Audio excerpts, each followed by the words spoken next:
If we look at the electrical capacity in engineering and how it's been utilised at low level voltage or how it's caused problems, we'll start to understand the major effects that low level electrical currents can have actually in our soil. So I came across an electrolytic corrosion engineer who worked for Shell Oil, who was putting storage tanks, the fuel tanks, in the ground, and he said they had a 0.1 volt criterion.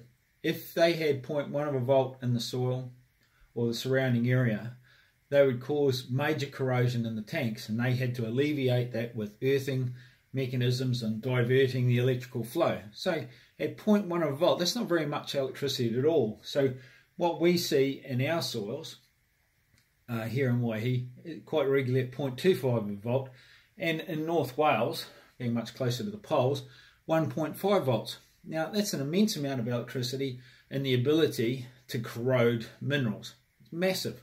So we see it in industry and in effect, and it's also a special science, electrical corrosion on pipelines and that, where they have to actually utilise systems to negate the electrical flows to stop the corrosion on such things as oil pipelines.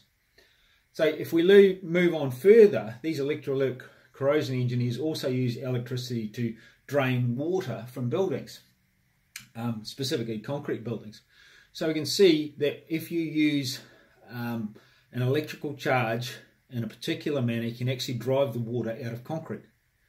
Now, this all corresponds now back into nature and how we can utilise it, or how it is utilised.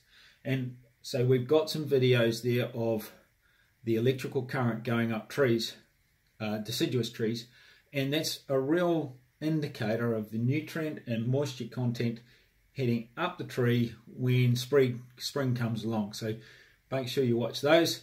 But if you put this into conjunction of some of the other major science discoveries and projects that are going on, it is very, very important.